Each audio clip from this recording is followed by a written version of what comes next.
Shalom. Puji Tuhan, kalau kita boleh ada di tempat ini pada hari ini karena kemurahan Tuhan, karena anugerah yang besar yang Tuhan berikan kepada kita.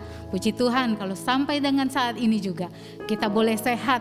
Meskipun pandemi yang masih ada, tapi puji Tuhan, kita boleh sehat karena pertolongan daripada Tuhan. Saya jemput saudara-saudara sekalian untuk bangkit berdiri. Kita akan memulai ibadah kita. Mari kita satu di dalam doa. Puji syukur kepada Tuhan, karena Tuhan adalah Bapa kami yang baik.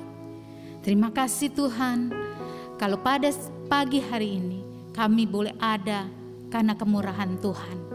Kami ingin memuji dan memuliakan nama Tuhan. Kami ingin mendengarkan kebenaran akan firman Tuhan.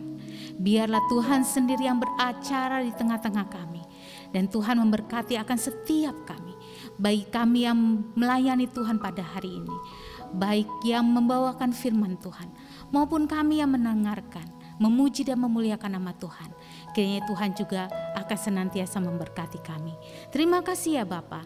Hanya ke dalam nama-Mu kami sudah berdoa. Haleluya, puji Tuhan. Amin. Amin. Masih tetap tinggal berdiri. Mari kasih salam kiri kanan. Saudara-saudara katakan, Tuhan Yesus baik. Tuhan Yesus baik. Sungguh amat baik. Untuk selama-lamanya Tuhan Yesus baik. Tuhan Yesus baik. Haleluya. Sungguh amat baik. Untuk selama-lamanya Tuhan Yesus baik. Puji Tuhan. Haleluya.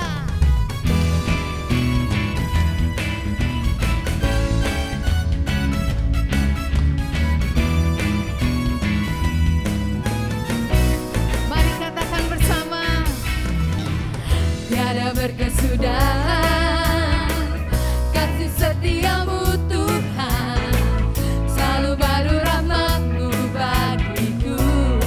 Hari berganti hari, hari berganti hari, tetap kulihat kasih-Mu, tak pernah berakhir di hidupku. Katakan Tuhan Yesus baik, Tuhan Yesus baik. Sungguh amat baik. Untuk selama-lamanya Tuhan Yesus baik. Tuhan Yesus baik. Tuhan Yesus baik. Sungguh amat baik. Untuk selama-lamanya Tuhan Yesus baik. Haleluya. Mari katakan, tiada berkesudahan kasih setiamu Tuhan, selalu baru rahmat-Mu bagiku. Hari-hari, hari berganti hari, tetap kulihat kasih-Mu, tak pernah berakhir di hidupku. Tuhan Yesus baik. Sungguh amat baik. Untuk selama-lamanya Tuhan Yesus baik. Tuhan Yesus baik. Tuhan Yesus baik. Sungguh amat baik. Untuk selama-lamanya Tuhan Yesus baik. Tuhan Yesus baik. Tuhan Yesus baik. Sungguh amat baik. Untuk selama-lamanya Tuhan Yesus baik. Tuhan Yesus baik. Sungguh amat baik. Untuk selama-lamanya Tuhan Yesus baik. Haleluya. Saya yakin dan percaya semua kita diberkati oleh Tuhan, karena Tuhan baik buat saudara-saudara semua, buat saya, buat kita sekalian. Tuhan Yesus baik. Haleluya. Katakan Yesus baik.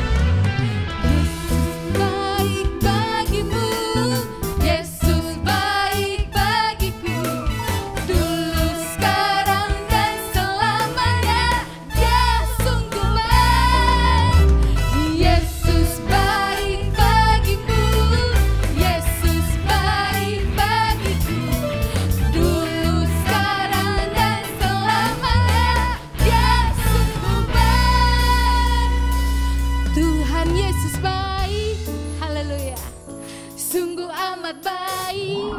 Puji Tuhan. Dulu, sekarang, dan selamanya Tuhan Yesus baik. Tuhan Yesus baik. Haleluya. Sungguh amat baik untuk selama-lamanya. Tuhan Yesus baik. Haleluya. Yesus baik. Sungguh amat baik untuk selama-lamanya. Tuhan Yesus baik. Tuhan Yesus baik. Sungguh amat baik untuk selama-lamanya. Tuhan Yesus baik. Dari selama-lamanya, dari selama-lamanya sampai selama-lamanya, untuk selama-lamanya. Tuhan Yesus baik. Haleluya, puji Tuhan. Silakan duduk jemaat sekalian.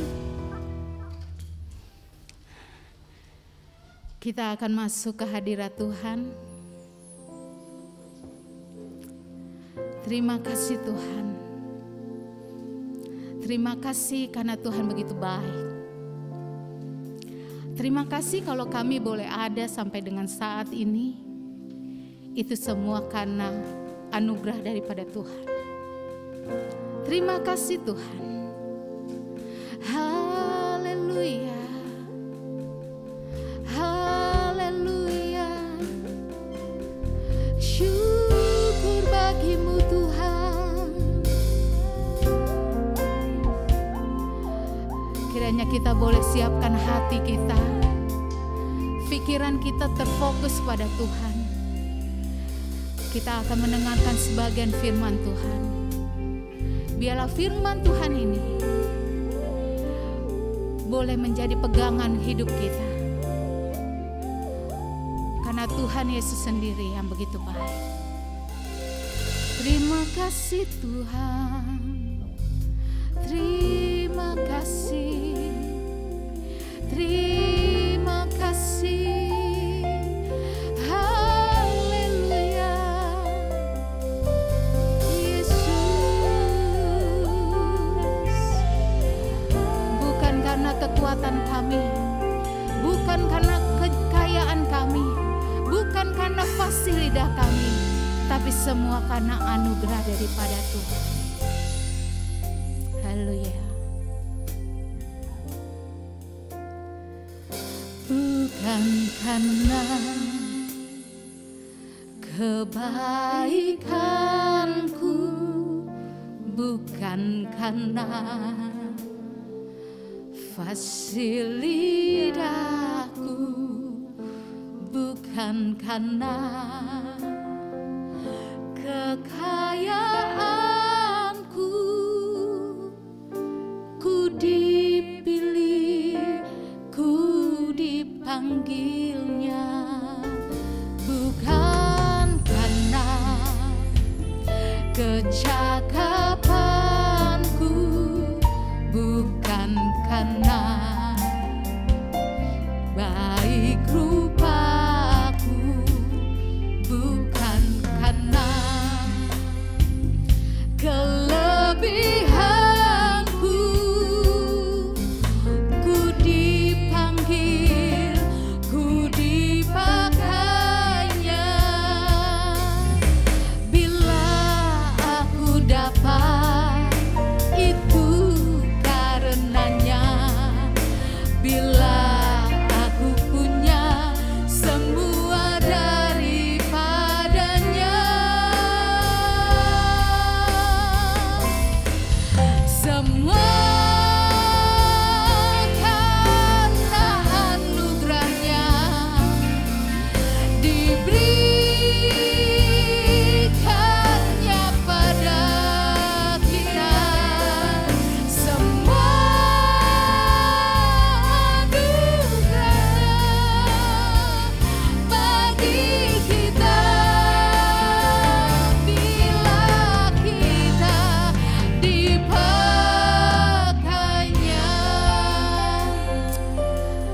saudara-saudara, bukan karena kekuatan kita, bukan karena kekayaan kita, bukan karena fasih lidah kita, tapi semua karena anugerah yang Tuhan berikan dalam kehidupan kita. Biarlah kita tetap mengucap syukur kepada Tuhan, tetap mengandalkan Tuhan dan berkata, Tuhan terima kasih Tuhan untuk kebaikan Tuhan dalam kehidupan kita sekalian. Mari saya jemput saudara-saudara untuk bangkit berdiri. Kita akan pujikan sekali lagi pujian ini. Haleluya. Bukan karena kebaikanku, bukan karena fasih lidahku, bukan karena kekayaanku, ku dipilih, ku dipanggilnya, bukan karena kecakapanku, bukan karena baik rupaku, bukan karena kelebihanku, ku dipanggil, ku dipakainya.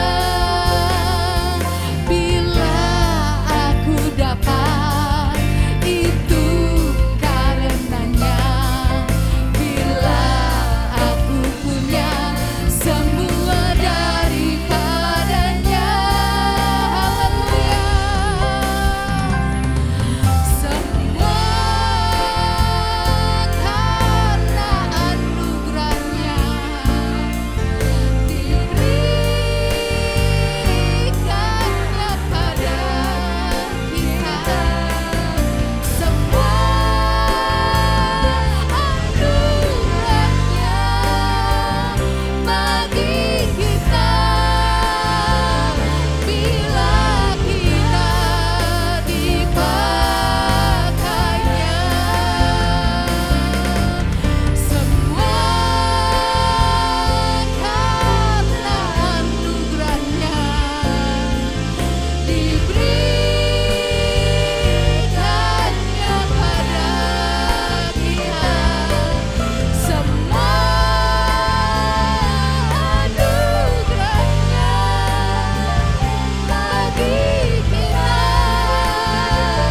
bila kita dipakainya. Haleluya. Oh haleluya, Yesus. Terima kasih Tuhan. Terima kasih Yesus. Glory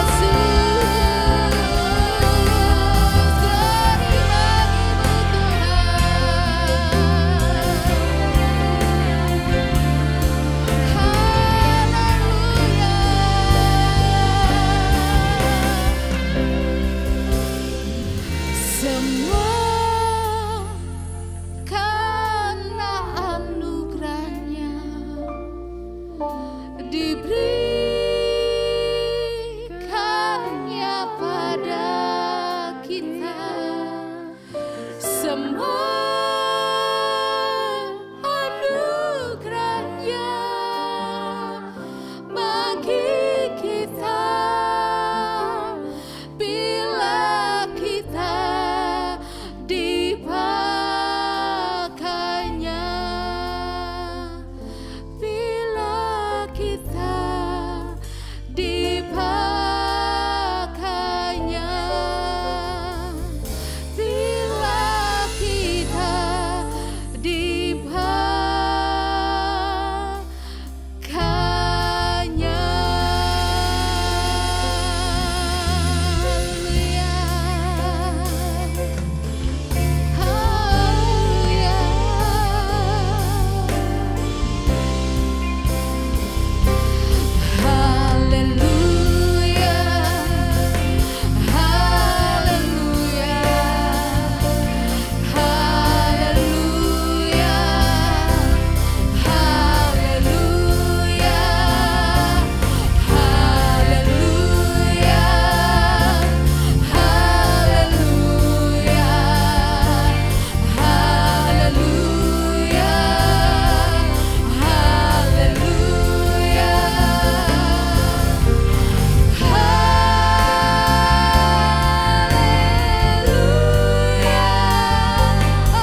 kebesaran-Mu ya Allah.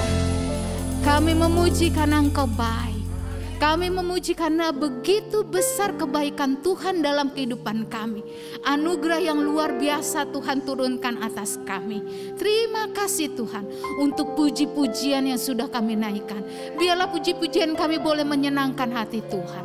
Biarlah puji-pujian kami boleh menjadi berkat untuk kami. Tuhan Yesus, sekarang kami akan siap mendengarkan firman Tuhan. Kebenaran firman Tuhan yang selalu akan kami terima, yang selalu kami akan lakukan. Karena kami yakin dan percaya, tidak ada nama lain, tidak ada firman yang lain. Hanya firman Tuhan yang hidup, yang selalu bertata dalam kehidupan kami. Terpujilah nama-Mu Tuhan. Berkati hamba-Mu yang akan membawakan firman Tuhan. Kiranya Tuhan urapi dengan kuat kuasa-Mu. Biarlah apa yang Tuhan inginkan kami lakukan, boleh senantiasa kami pegang dan kami lakukan. Terima kasih Tuhan. Dalam nama Tuhan Yesus kami sudah berdoa. Haleluya, puji Tuhan. Amin. Silakan duduk.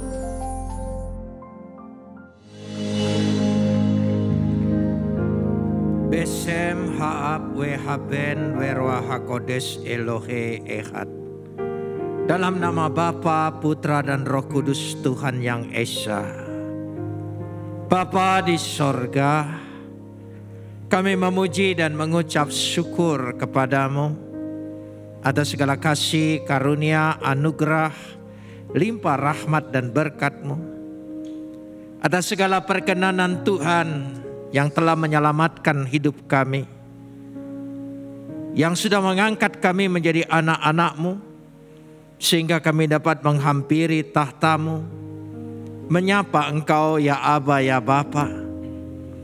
Ini semua semata-mata hanya karena kasih karunia-Mu yang Kau sudah berikan sebagai anugerah dalam kehidupan kami.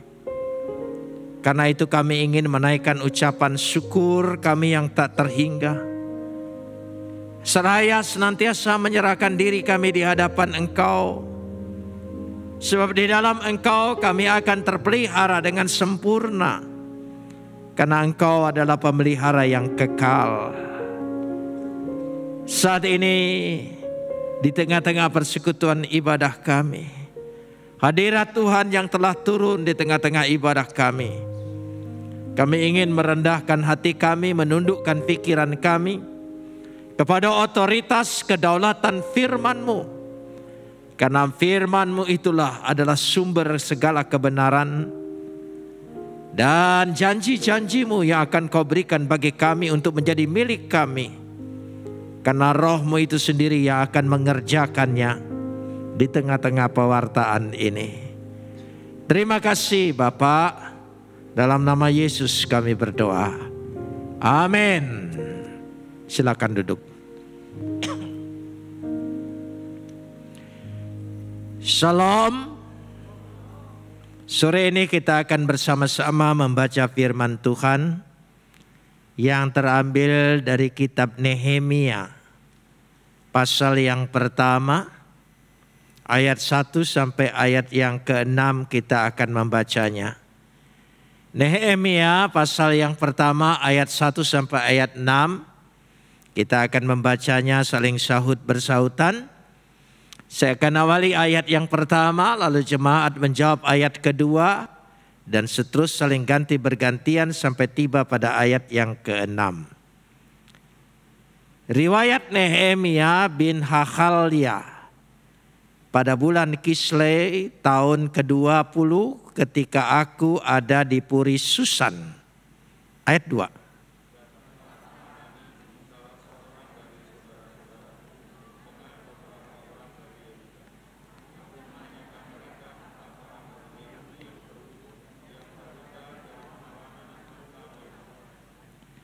Kata mereka kepadaku, orang-orang yang masih tinggal di daerah sana, yang terhindar dari penawanan, ada dalam keadaan kesukaran besar dan dalam keadaan tercelah. Tembok-tembok Yerusalem telah terbongkar dan pintu-pintu gerbangnya telah terbakar.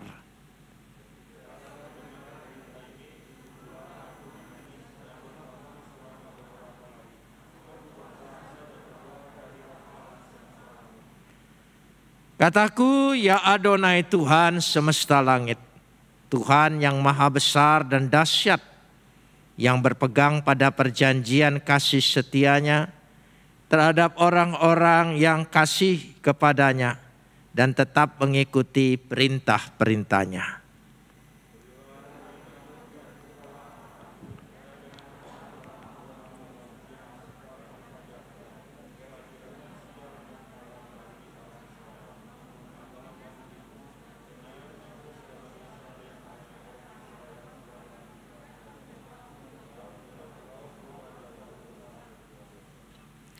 Kapot leha Adonai Elohenu kapot leha. Segala kemuliaan ya Adonai Tuhanku, kemuliaan bagimu.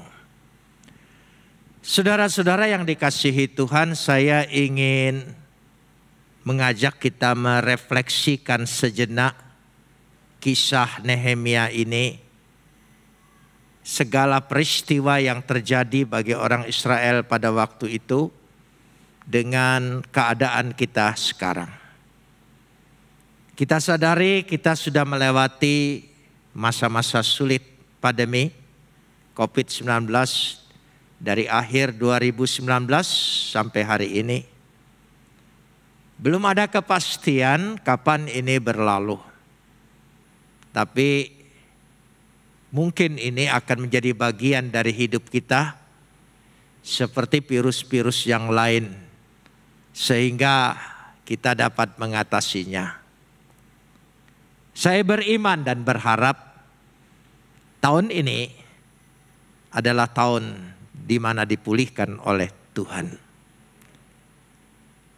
Untuk itu saya ingin mengajak kita sejenak merefleksikan apa yang dipulihkan di zaman Nehemia. Kesulitan yang dihadapi mereka sangat besar. Dan sungguh kalau diperhatikan di sini, Nehemia sejaman dengan Ezra, sejaman dengan Esther. Jadi ketiga kitab ini tidak bisa dipisahkan karena mereka hidup dalam satu sejarah. Kalau kita perhatikan di sini, Nehemia bin Hakaliah, ayat pertama. Karena itu saudara harus melihat beda sekali dengan Nehemia bin Azbuk yang menjadi penguasa setengah wilayah di Bet-Zur. Dan itu juga ada dalam kitab Ezra. Pada waktu Nehemia dikatakan di sini berada di Puri Susan, di istana. Berarti dia sejaman dengan Esther. Apa yang dikerjakan oleh Nehemia di istana ini? Saya ingin mengajak kita melihat dulu ayat yaitu yang ke-11b. 11b. Ketika itu aku ini juru minum raja. Juru minum raja. Artinya orang kepercayaan raja. Dia mencicipi semua minuman sebelum diminum oleh raja, anggur dan sebagainya, supaya raja tidak diracuni. Tentu orang ini adalah orang yang mempunyai posisi yang sangat baik. Dekat dengan raja, dipercaya oleh raja. Saudara bayangkan, kehidupannya pasti terjamin. Lebih baik. Harkat martabatnya juga dihargai. Tapi apa yang terjadi? Kalau kita melihat bersama-sama bacaan kita ini dalam kisah Nehemia, yang mungkin saudara bisa baca. Pada waktu ayat yang kedua dikatakan datanglah Hanani, salah satu saudaranya bersama orang-orang Yehuda. Dan dia menanyakan bagaimana keadaan mereka yang ada di Yerusalem. Kata saudaranya dan orang-orang itu, ayat 3. Orang yang masih tinggal di daerah sana yang terhindar dari penawanan, Tolong dilanjutkan. Ada dalam kesukaran besar dan dalam keadaan tercelah. Kenapa? Tembok-tembok Yerusalem telah terbongkar dan pintu-pintu gerbangnya telah terbakar. Saudara, kenapa kota Yerusalem ini sangat penting dalam kehidupan umat Israel? Yang kedua, kota Yerusalem menjadi simbol kehadiran Tuhan di kota itu. Dan yang ketiga adalah bagaimana kehidupan daripada kota ini berhubungan dengan bait Tuhan. Jadi kota Yerusalem merupakan titik sentral dari kehidupan umat. Tanpa Yerusalem, umat Israel tidak ada arti. Karena itu sampai hari ini saudara bisa melihat mengapa begitu gigih dan kokohnya orang-orang Israel mempertahankan kota Yerusalem itu untuk tidak disebut ibu kota siapapun kecuali ibu kota Israel. Karena inilah kehidupannya. Jadi kota ini berhubungan sekali dengan kehidupan umat. Dan berhubungan sekali dengan kehidupan bait Tuhan. Dan dalam keadaan yang sangat sukar, tercela, terhina, tidak ada martabatnya, terjajah. Yang saya ingin belajar di sini, bagaimana kita lihat Nehemia ayat yang keempat. Ketika aku dengar berita ini, duduklah aku menangis dan berkabung. Selama beberapa hari aku berpuasa dan berdoa di hadirat Tuhan semesta alam. Mengapa dia menangis? Kan hidupnya nyaman, aman, bahagia, tidak terganggu. Tapi karena ini kota menjadi pusat dengan hubungan antara Tuhan dan umat Israel yang tidak bisa dipisahkan, dia tergugah. Dia punya beban. Ini yang pertama. Kenyamanan hidup kita, keamanan hidup kita, itu tidak serta-merta itu tujuan hidup kita. Yang penting kita itu ada beban. Adakah beban kita terhadap pekerjaan Tuhan, terhadap gereja Tuhan, terhadap kehidupan umat Tuhan? Ada beban. Seringkali kita tidak berpikir tentang pekerjaan Tuhan, gereja Tuhan, umat Tuhan.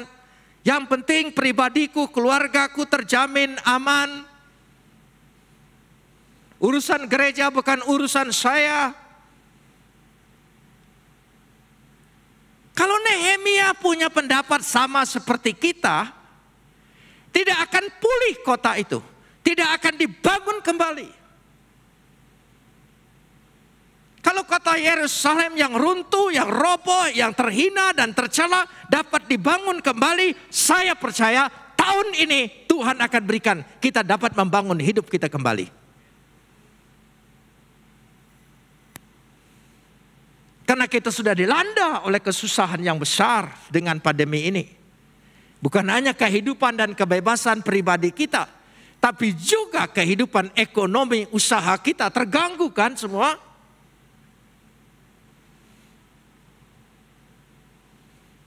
Tapi karena itulah, jadi kalau memang kita ingin dibangun kembali, dipulihkan kembali kehidupan kita di tengah-tengah kesusahan yang sangat besar ini, saya percaya pertama letakkan dulu hatimu punya beban terhadap pekerjaan Tuhan. Apa saudara tidak mengakui pandemi ini dipakai oleh Tuhan untuk menggugah kita, menggugah gereja, menyadarkan umat Kristen Bahwa selama ini yang engkau cari siapa? Motivasi engkau pergi ibadah karena apa? Karena tempatnya yang nyaman, karena musiknya yang enak, karena penampilan pembicara dan orang-orangnya hebat. Apa itu beban selama ini? Karena itu Tuhan ajar engkau ada di rumah masing-masing. Baru saat-saat terakhir kita bisa lewat online. Tapi ketika peristiwa itu terjadi, gereja mengalami tertutup. Sama sekali. Menyadarkan kepada gereja, kepada umat Tuhan, selama ini engkau tidak cari aku, engkau tidak menyembah aku, engkau tidak datang kepadaku. Dipakai supaya kita sadar. Jadi ada beban. Begitu besar beban itu. Memiliki beban yang demikian. Yang kedua, selain memiliki beban, doa. Bagaimana dia melandaskan doa segala sesuatunya. Dia berdoa ke hadirat Tuhan. Di dalam doa tercermin harapannya, tercermin keyakinannya, kepercayaannya akan janji Tuhan. Jadi doa itu harus dilandaskan kepada janji-janji Tuhan bahwa Tuhan pasti memberikan kesanggupan, kemampuan untuk memulihkan hidup kita. Amin. Kita harus punya keyakinan. Saya sangat-sangat punya keyakinan. Tahun ini kita dipulihkan. Kita dapat dibangun kembali. Gereja Tuhan, umat Tuhan, kehidupan umat Tuhan, ekonominya, keluarganya, semua dihidup kembali. Amin. Ya. Apa kita harus dihantui terus oleh COVID ini? Saya mengajak jemaat ketika mengawali tahun 2022 ini, selamat tinggal, sayonara COVID-19. Jangan saudara bertanya, masih ada lagi enggak dia? Masih ada lagi enggak? Imanmu itu menentukan. Kalau kita dirongrong oleh pikiran-pikiran kita yang tidak punya keyakinan. Orang yang punya keyakinan adalah orang yang menyelesaikan masalah. Sekali lagi, orang yang punya keyakinan adalah orang yang menyelesaikan masalah. Orang yang tidak punya keyakinan adalah orang yang mempermasalahkan masalah. Bisa dimengerti? Ini sudah sore, kurvanya menurun. Jadi harus tanggap-tanggap yang cepat. Jadi doa yang dilandasi keyakinan dan percaya. Perhatikan doanya. Ayat yang kelima. Ya Adonai Tuhan semesta langit. Tuhan yang maha besar dan dahsyat. Yang berpegang kepada, tolong sambung, perjanjian dan kasih setianya. Kita ini ada perjanjian. Ikatan janji dengan Tuhan. Dan janji Tuhan itu telah dimeteraikan dengan tubuh dan darah Yesus. Pribadi, nyawa Yesus yang menjadi taruhan kita. Supaya kita bisa menjadi umatnya. Amin. Banyak orang mengaku umat Tuhan. Tapi apa jaminannya? Apa yang sudah dibuat oleh Tuhan? Yang menjadi jaminan. Kalau mengandalkan apa yang dibuat oleh umat, itu tidak bisa jadi jaminan. Karena manusia tidak bisa dipegang. Tidak ada manusia yang kudus, tidak ada manusia yang hebat, dan tidak ada manusia yang luar biasa. Tapi kita berbahagia. Yang menjadi jaminan kita, tubuh dan darah Yesus. Ilahi itu sendiri yang datang ke tengah-tengah dunia ini menjadi manusia. Amin. Itu jadi jaminan. Dan dia berbuat, dia melakukan. Itu kepastian. Semua agama mengajarkan keselamatan, iya. Kamu lakukan ini, jangan lakukan ini. Semoga selamat. Nanti kamu akan selamat. Karena jaminannya apa? Tidak ada. Jaminan adalah usaha dan pekerjaan kita. Ikhtiar kita, kemampuan kita yang terbatas sebagai manusia.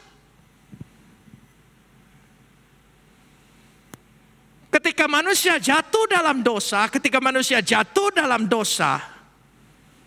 siapa yang bisa mengangkat dia dari dosa? Perbuatan baik, tidak.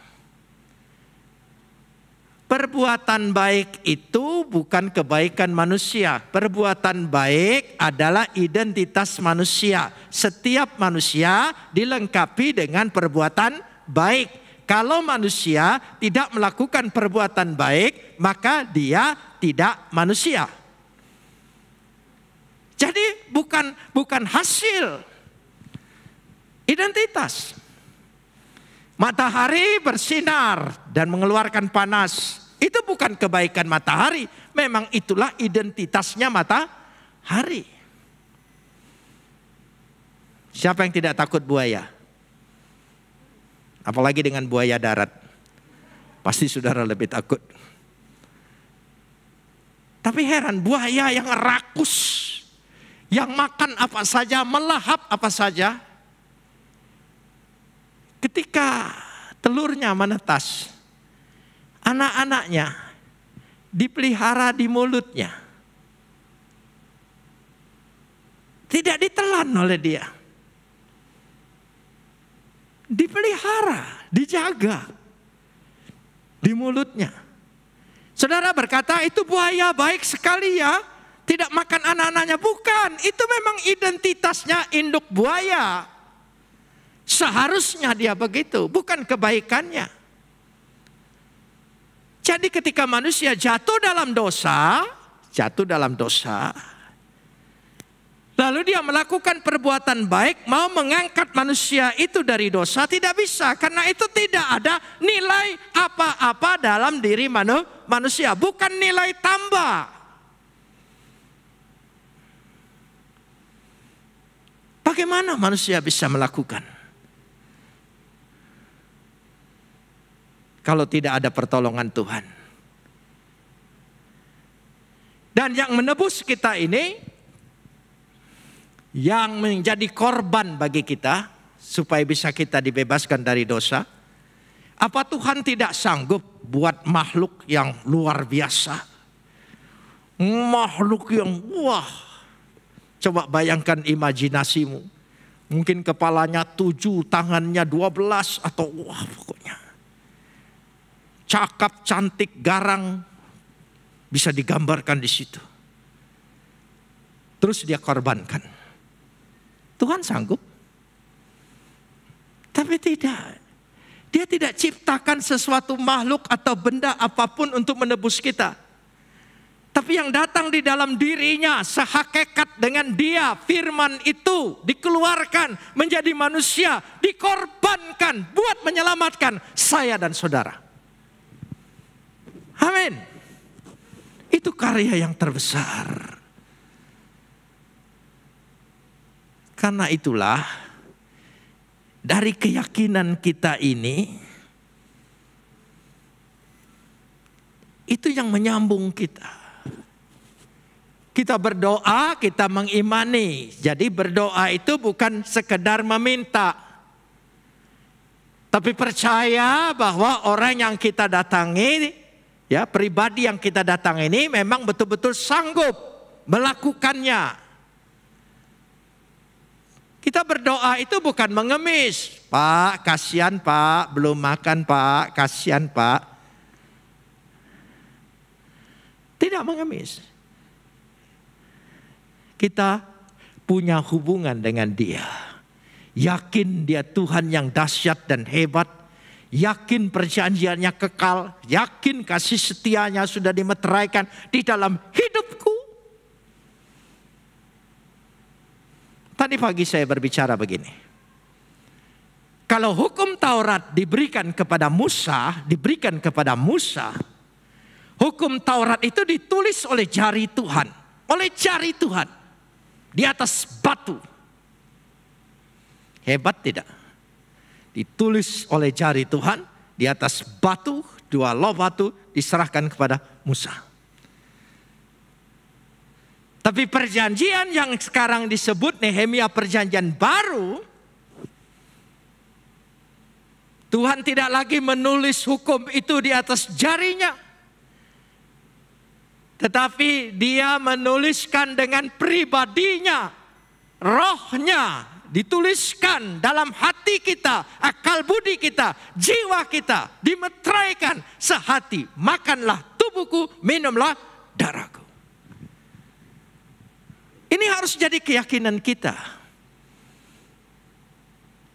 Supaya kita sadar bahwa kita imani ini memang pribadi Tuhan. Yang peduli dengan kita, yang punya ikatan dengan kita, yang pasti memperhatikan kita. Dari keyakinan doa seperti itulah. Ayat yang ke-6 berkata, berilah telingamu, bukalah matamu, dengarkanlah doa hambamu, yang sekarang kupanjatkan kehadiratmu siang dan malam, bagi orang Israel hamba-hambamu, dengan mengaku segala kesalahannya, bukan tidak pasti diampuni, tapi menyadari hanya pengampunan Tuhan yang sanggup membebaskan kita dari kesalahan.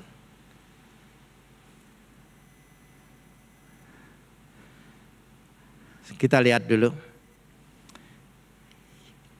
Jadi, 1 tadi punya beban.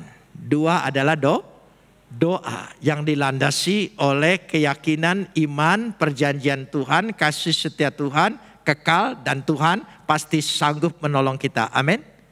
Ya. Yang ketiga melangkah.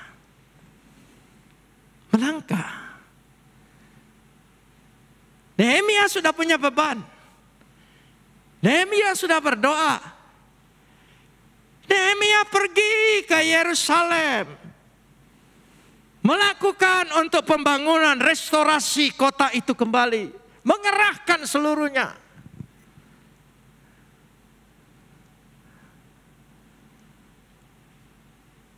Coba kita lihat dulu.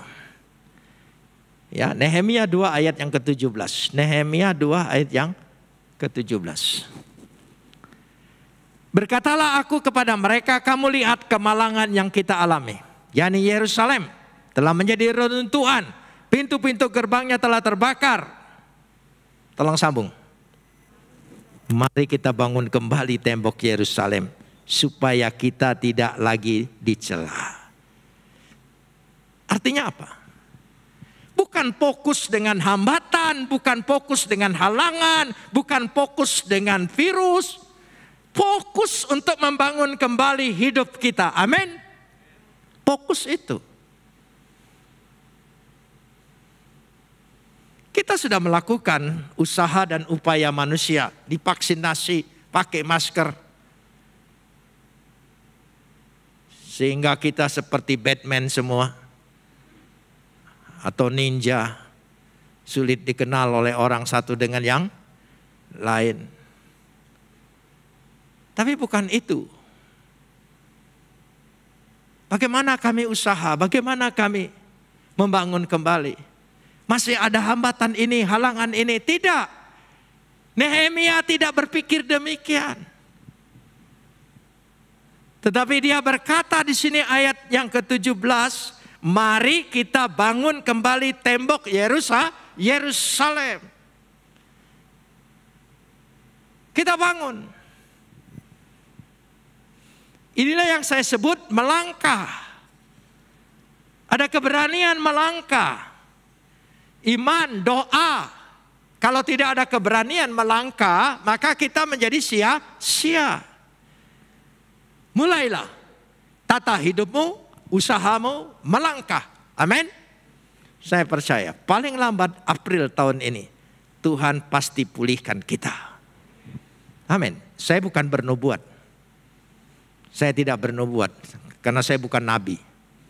Ya. Saya ingin menunjukkan bahwa kita harus punya target, punya keyakinan.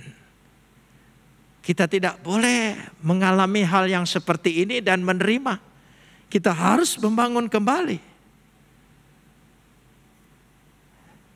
Saya ingin mengajak. Pasal 7 ayat 7. Pasal 7 ayat yang ke-7. Mari kita melihat dulu Nehemia ini. Pasal yang ke-7. Ya, ayat yang ke-7. Sudah dapat? Mereka datang bersama-sama Zerubabel, Yesua, Nehemia, Azaria, Ramya, Nahamani, Mordekhai, Bilsan, Misperet, Bikwai, Nehum, dan Bana. Inilah daftar orang-orang Israel. Pada waktu kita punya beban dan berani melangkah, kita akan berjumpa dengan orangnya Tuhan yang bisa bekerja sama, bersama-sama, punya visi dan misi yang sama. Amin. Orangnya Tuhan.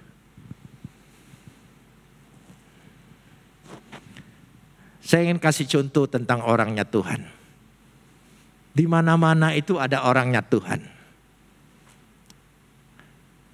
Saya ini lebih suka melayani penginjilan di desa-desa. Karena itu hampir di luar hari Minggu saya selalu berada di desa-desa yang ada di Jawa Barat. Khususnya daerah Priangan Barat. Tuhan bebankan saya. Karena di kota ini dulu saya besar, lahir, sepak terjang saya. Hutang saya banyak dengan daerah ini. Karena sudah menyesatkan orang banyak. Jadi saya punya hutang untuk membayar supaya diselamatkan. Di daerah Soreang ke atas, bukan ke Ciwideynya, ke atas, ke Pasir Salamnya, ada desa, ada kampung namanya Serehbau. Saya dulu melakukan pekerjaan menurut agama saya dulu sampai di situ. Jalan belum bagus, hujan, tanah merah, lengket berapa kali, jatuh berapa kali. Tapi setelah saya bertobat, saya pergi ke daerah itu. Saya sudah berdoa, saya melangkah. Yang ketiga, tinggal ketemu orangnya Tuhan. Saya bingung, saya harus kemana? Apa yang harus dimulai? Ya saya hanya lihat-lihat dulu sambil berdoa. Tuhan tolong tunjukkan orangmu. Temukan saya dengan orangmu. Supaya saya bisa membuka daerah ini. Temukan dulu orangnya Tuhan. Jangan langsung sia-sia. Datang kedua. Datang pertama tidak ada jawaban. Saya bukan hamba Tuhan yang super Tuhan, langsung Tuhan jawab apa. Ya saya biasa aja. Tapi bulan depan saya datang lagi ke situ. Datang, saya bingung siapa yang harus dihubungi, bicara apa. Kalau langsung bicara, saudara digebukin di situ. Apalagi langsung, percayalah Yesus, bertobatlah pada Yesus. Oh sudah. Pulang tinggal nama. Ya. Jadi saya berdoa. Saya melangkah datang lagi kedua. Tidak ada apa-apa. Akhirnya dari atas kampung Pasir Salam itu saya turun. Waktu turun seiringan dengan orang yang membawa daun. Daun-daunan itu. Saya tanya dia, ini daun buat apa Pak? Oh dijual, buat bungkus makanan-makanan. Oh, ambil daunnya di mana, Pak? Di gunung. Oh. Sudah, karena dalam perjalanan itu ada warung, dia berhenti, saya ikut berhenti. Minum di situ. Sudah, Pak, saya bilang, saya yang bayar. Waktu bercakap seperti itu, dalam percakapan entah tahu bagaimana dia bilang. Dia bisik dengan saya, Bapak hamba Tuhan ya. Wah, saya kaget. Kok bisa tahu? Dari sikap dan omongan Bapak. Terus, saya ini tadinya jadi pembantu di kota. Tapi karena pandemi, saya diberhentikan. Pulang kampung. Dulu dengan tuan saya, majikan saya, selalu diajak ke gereja. Berdoa. Tapi setelah pulang di sini, saya tidak bisa berbuat apa-apa. Wah, saya senang sekali. Ini orangnya Tuhan.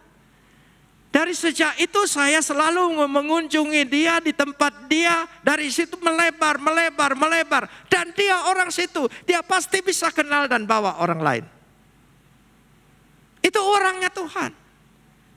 Jadi ketika engkau melangkah seperti Nehemia melangkah pada saat dia kembali ke Yerusalem dengan niat untuk membangun kota itu, maka Tuhan siapkan orang-orangnya datang. Itu orangnya Tuhan. Amin. Jadi ada orangnya Tuhan.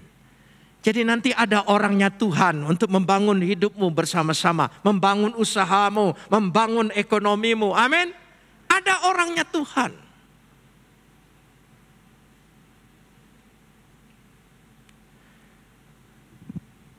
Kalau saudara nanti pulang, pekerjaan tahun baru, baca pasal 3 ayat 1 sampai 32. Pulang nanti ya. Atau besok. Janji ya. Minimal janji pramuka. Ya. Pada pasal 3 ayat 1 sampai 32. Mereka mengerjakan itu bekerja sama. Kalau tidak bisa bekerja sama, sama-sama bekerja. Asal jangan saling ganggu. Bekerja sama. Ada bagian ini, ada membangun ini, ada membangun ini. Kita harus menangkan Jawa Barat ini, Bandung ini dengan bekerja sama dengan orang-orangnya Tuhan. Untuk dimenangkan buat Tuhan. Amin. Kehidupan kota ini bisa dibangun kembali. Tapi jangan lupa, tantangan selalu ada. Kalau saudara baca kitab Nehemia ini, ada orang yang menentang, ada orang yang mengejek. Kita baca dulu pasal 4. Pasal yang keempat. Ya, pasal yang keempat, ayat yang pertama saja. Ketika Sanbalat mendengar bahwa kami sedang membangun kembali tembok, bangkitlah amarahnya. Ia sangat sakit hati mengolok-olok orang Yahudi. Ya. Jadi ada tantangan. Ada Tobia. Tobia itu bukan musuh tapi sesama. Tapi tidak punya beban visi yang bersama, malahan mengejek. Tobia berkata begini dalam bacaan ini. Mau bangun tembok Yerusalem. Begitu dia bangun, diloncati oleh anjing, runtuh ejekannya. Untuk mematahkan semangatmu. Untuk melumpuhkan misimu. Untuk melemahkan imanmu. Ada tantangan, ada bisikan. Ketika setan membisikkan dalam diri kita, saudara mengimani percaya tahun ini tahun pemulihan, tapi nanti mulai. Makanya jangan terlalu banyak membaca pendapat sosmed, baca firman Tuhan. Kalau baca sosmed kayaknya serba salah. Ini pendapat ini pendapat ini pendapat ini. Tapi baca firman Tuhan, Tuhan menjanjikan sesuatu yang baik. Jadi dia bangun. Ada hambatan, ada halangan. Ada Sanbalat, ada Tobiah, ada Gesem. Kalau saudara baca dari pasal 6, pasal ayat 1 sampai 3 juga saudara bisa lihat. Ada tantangan. Tidak apa-apa. Tantangan itu supaya kita hidup dan berharap dan percaya. Saudara,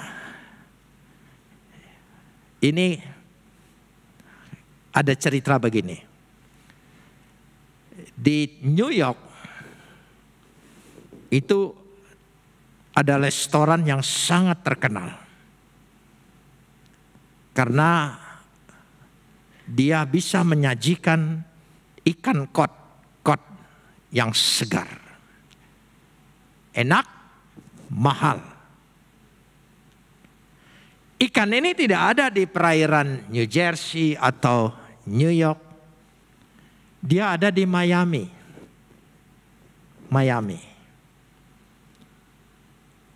Kalau dia dibawa pakai tangki dan sebagainya, mati. Dan tidak segar lagi. Lalu yang menjual ikan kod ini ke New York mencari apa musuhnya ikan kod ini. Ternyata ada musuhnya ikan kod itu. Lele laut.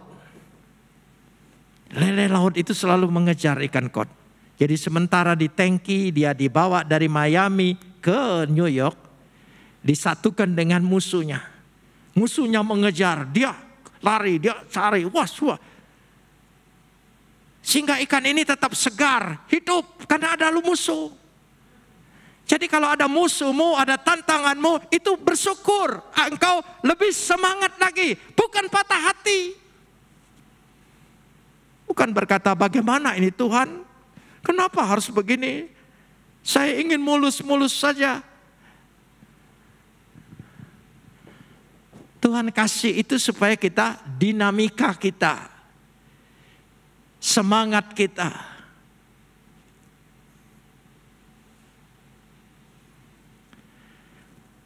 Karenanya mereka berhasil membangun. Jadi saya ingin merefleksikan kisah Nehemia merestorasi, membangun kembali Yerusalem bersama teman-temannya, termasuk bantuan dari Ratu Esther. Semuanya. Ezra, si pengumpul kitab suci itu, memikirkan pembangunan bait Tuhan, kehidupan umat Tuhan dalam bait Tuhan. Mereka bekerja sama. Artinya perlu bekerja sama. Kalau tidak bisa bekerja sama, sama-sama bekerja. Jangan saling ganggu. Saling mendoakan. Jadi saya percaya pemulihan Yerusalem di zaman Nehemia akan menjadi refleksi kita bahwa tahun ini akan ada pemulihan di dalam kehidupan kita. Amin. Yang pertama punya beban, yang kedua doa penuh keyakinan, ya. Yang ketiga melangkah. Perlu ada langkah iman. Nanti tinggal dilengkapi oleh Tuhan keempat dan kelima. Tuhan berikan orang-orangnya. Tuhan berikan tantangan untuk menyemangati hidup kita. Tujuan kita dimurnikan. Sehingga kita beroleh kemurnian itu. Mari kita berdoa. Kita bangkit berdiri. Kita mau berdoa di hadapan Tuhan. Saudara mengimani bahwa tahun ini adalah Tuhan pasti bangun kembali kehidupan kita. Dia pulihkan sebagai refleksi dari pembangunan restorasi Nehemia terhadap Yerusalem. Bapa di sorga, kami memuji dan mengucap syukur. Karena berkat-berkat-Mu yang senantiasa, karena firman dan sabda-Mu yang hidup, yang selalu memberikan kekuatan yang baru. Kami sudah melewati tahun-tahun yang penuh kesusahan dan kesulitan besar, baik dalam kehidupan, dalam mata pencarian, dalam usaha, dalam pendidikan. Kami mengalami masa-masa yang sukar itu. Tapi kami percaya, tahun yang kami memasuki ini, Tuhan akan pulihkan kembali. Tuhan akan berikan kami kekuatan untuk membangun hidup kami kembali. Ekonomi, usaha, rumah tangga, pendidikan, keluarga kami, semuanya. Dan kami percaya, Nehemia telah memberikan contoh. Kami harus sungguh-sungguh memiliki beban terhadap pekerjaan Tuhan, gereja Tuhan, umat Tuhan. Kami harus memiliki beban terhadap kota ini, daerah ini, di mana kami bisa hidup dan tinggal. Dan kami percaya, dengan iman kami bawa dalam doa. Doa yang penuh keyakinan bahwa Tuhan berpegang pada perjanjiannya. Dan perjanjiannya adalah kekal dimeteraikan dalam hidup kami. Terima kasih Bapak. Berikan kami keberanian untuk melangkah. Berikan kami orang-orang yang Tuhan yang bisa bekerja sama dengan kami. Terima kasih. Berkati anak-anak-Mu sore hari ini, tidak seorang pun kembali dengan sia-sia, tapi kembali dengan kekuatan yang baru dari Tuhan, pengharapan yang baru dari Tuhan. Tuhan akan pulihkan hidup kami. Terima kasih Bapak, dalam nama Yesus kami berdoa. Yang percaya katakan bersama, amin. Silakan duduk.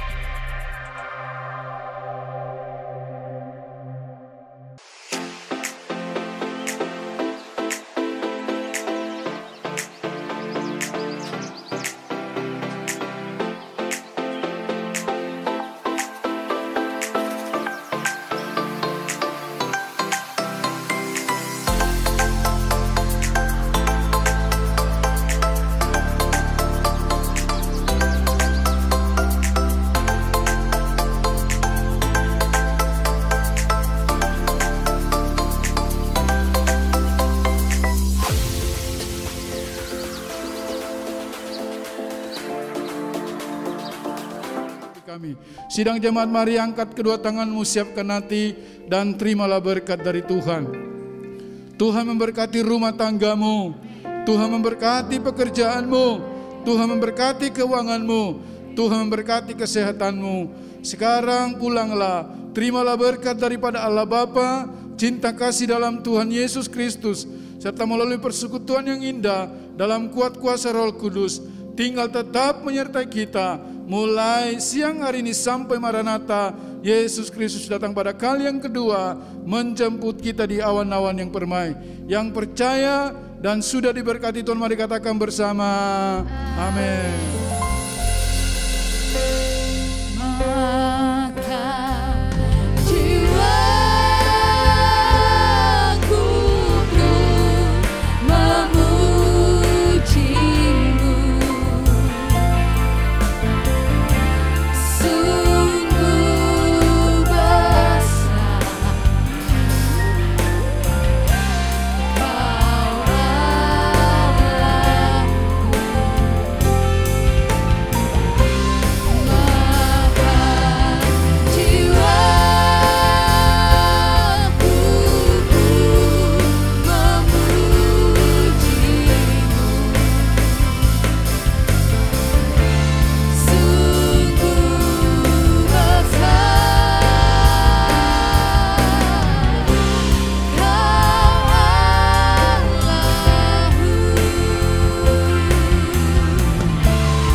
Ibadah kita telah selesai. Selamat hari Minggu. Tuhan Yesus memberkati. Amin.